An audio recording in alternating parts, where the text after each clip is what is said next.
Hey guys, Rob here from VHFN. I'm just going to be giving you guys a quick tutorial on how to tie one of my favorite flies. I call this fly the Cinnamon Gummy Bear, but basically it's just a zebra midge that's tied with cinnamon or red colored thread.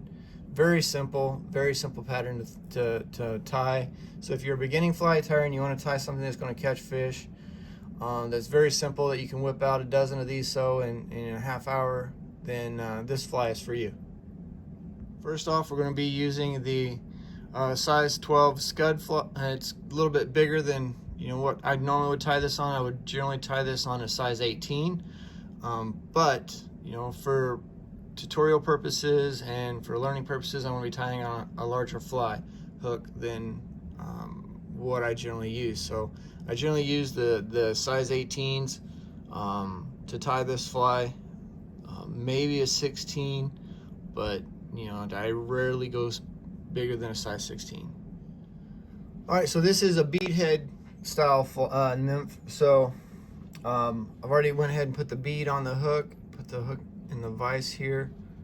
I'm going to try to keep it to where you guys can see it, but I'm going to be tying this fly kind of sideways because it was just no way to set up the camera. But that's our first step right there. So on the beads, you need to check it, because most beads that I buy from the fly shop, they're the tungsten beads, and they have a wider collar on the back and a smaller one on the front, so that way it doesn't pass over the eye of the hook. So basically what I'm saying is just make sure that when you thread the bead on there, that you're making sure that you've got the smaller hole in the front towards the eye of the hook. My thread I'm going to be using, so here's what I'm going to be using for this. This is the color. Don't ask me what color it is, because I bought this spool about 10 years ago and I've only used it to tie this pattern. Alright, so let's go ahead and get our thread started on there. Slide the bead forward, and we're going to go. Okay, I get it started towards the front, and I just work my way to the rear.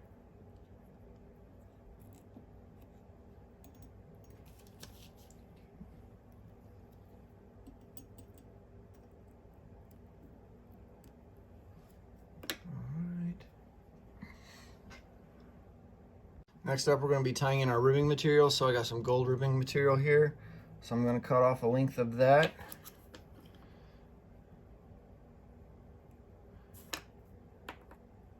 And tie it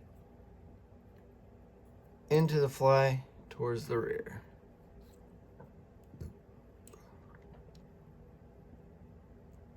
Okay.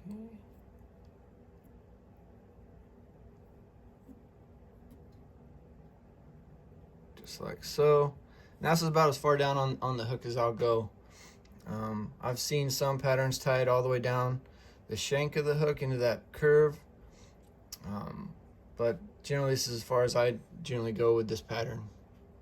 All right, and then take your little hackle tool here, and generally what I do is I'll clip it onto the end of the ribbing material. And I set that back here on the vise to kind of keep it out of the way a little bit while I build up the body. So basically how you build up the body is just by wrapping forward, building it up. Don't worry about creating mass. It doesn't really need to be that thick. Okay, so I'll go down. Generally I'll do a loose wrap back all the way down to my tail end there, and then wrap back forward.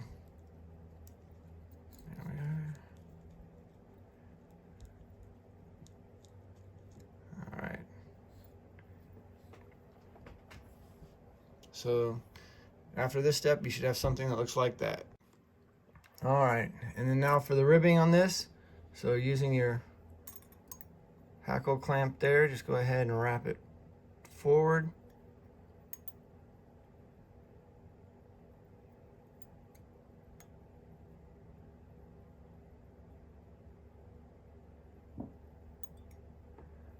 I try to get as even a spacing on there as possible.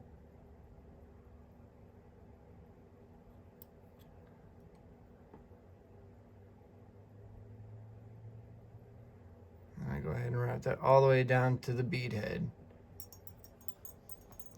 So after this step, you should have something that looks like that.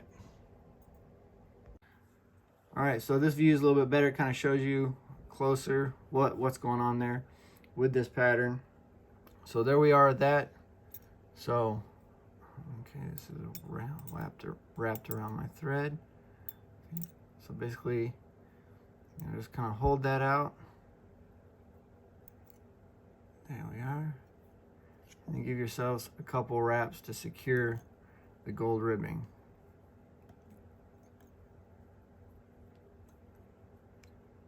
Alright. And clip that. And then now all you do is just build up the thread right behind the bead head there.